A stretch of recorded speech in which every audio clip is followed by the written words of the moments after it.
बिस्मिल्लाहिर्रहमानिर्रहीम। Adobe Illustrator की short series में खुशामदीद।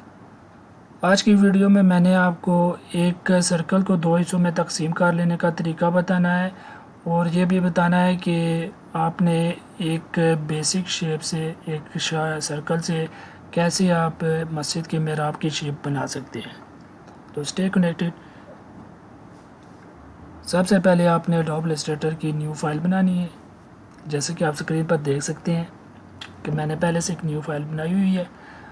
न्यू फाइल बनाने के बाद जो बाईं जानिब टूल्स आ रहे होते हैं, इसमें आपने जहाँ पर आपका रेक्टेंगल टूल वाली लिस्ट है, यहाँ पर जाना है, माउस को क्लिक की रखना है हत्ता कि यहाँ पर आपको इक्लिप्स टूल नज़र आ जाएगा। और इसके सामने इसकी शॉर्टकट की भी आपको नज़र आ रही है, एल शॉर्टकट की है इसकी। इसको आपने सेलेक्ट करना है और अपने हस्बे ज़रूरत जो आपके साइज़ का आपने सर्कल बनाना है। अगर आपने सर्कल इक्वल साइज़ का बनाना है, उसके लिए आप शिफ्ट प्रेस किए रखेंगे और ये आपको बिल्कुल इक्वल साइज़ में एक सर्कल बनाकर दे देगा। जैसे ही मैंने माउस का लेफ़्ट बटन जिससे मैं सर्कल ड्रा कर रहा था उसको छोड़ा, इसके बाद शिफ्ट का बटन छोड़ा तो एक सर्कल ड्रा हो गया। अब ये करना है कि इसी सर्कल के टूल्स में जाकर लाइन सेगमेंट टूल सेलेक्ट करना है, जिसकी शॉर्टकट की भी आपको बैक स्लैश नज़र आ रही है। अब ये करना है कि हमारा सर्कल बिल्कुल दरमियान से कटे, तो उसके लिए करना है कि एडोब इलस्ट्रेटर आपको टिप्स दे रहा होता है कि यहाँ पर ये इंटरसेक्ट आ रही, बिल्कुल सेंटर में आ रही।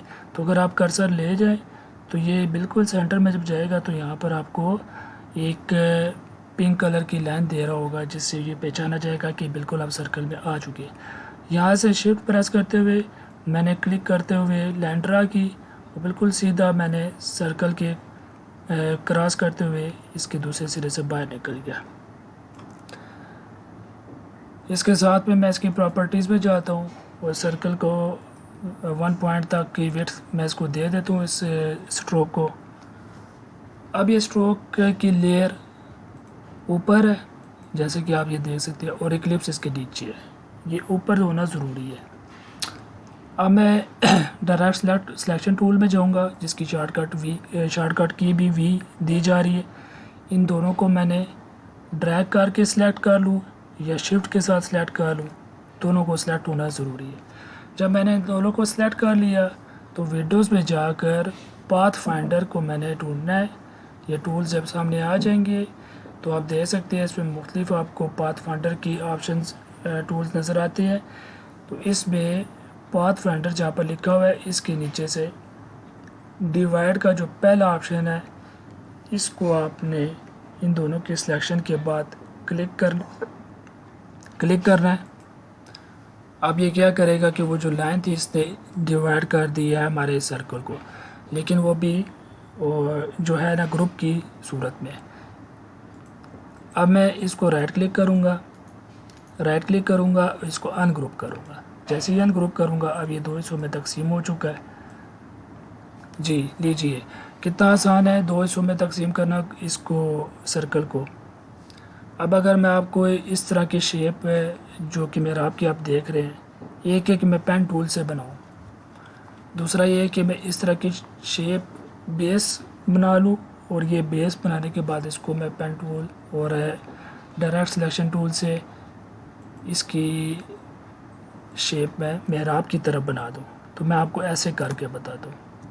जूम कर लेने से काम करना आसान हो जाता है, इसलिए जूम कर लेना चाहिए। कीज़ आपके लेफ़्ट साइड पर स्क्रीन पर नज़र आ रही होंगी। शिफ्ट का बटन प्रेस करते हुए इसको बिल्कुल करीब ले जाना है। ये याद रखिए कि इस वाले पॉइंट को पहले सेलेक्ट करेंगे, वरना सारे पॉइंट इकट्ठे काम करना शुरू कर देंगे। फिर ये हैंडल को इधर से इक्वल कर देना है ताकि यहाँ से एक नोक की सूरत बन जाए। अब आप देख सकते हैं, मैं इसको रंग भी बदल देता हूँ कि हमारे लिए ये रंग इसलिए अप्लाई नहीं हुआ कि RGB इसमें सेलेक्ट नहीं हुआ। RGB सेलेक्ट करें। हमारे लिए मेहराब को बनाना कितना आसान है। डायरेक्ट सिलेक्शन टूल से इसको मैं साइज़ बड़ा कर देता हूँ। साइड से भी ऑल्ट प्रेस करते हुए ताकि दोनों साइड से इक्वल जो है साइज़ बड़ा हो जाए। जी ये देखिए ऑलमोस्ट हमारा मेहराब इक्वल साइज़ का एक के अंदर दूसरा बन चुका है। तो उम्मीद है कि छोटी सी टिप आपके लिए मुफीद साबित हुई होगी, ख़ासकर बिगनर्स जो कि अभी इलस्ट्रेटर सीखने जा रहे हैं, और बाज़ दफ़ा एक्सपर्ट्स के लिए भी ऐसी कि बहुत काम आ जाती है कि कोई शॉर्टकट, एक छोटा सा काम, एक काम बआसानी वो शॉर्टकट के ज़रिए से कर सके। तो जुड़े रहिए। अगर अभी तक मेरा चैनल आपने सब्सक्राइब नहीं किया तो सब्सक्राइब कीजिए, वीडियोस दूसरों के साथ शेयर कीजिए।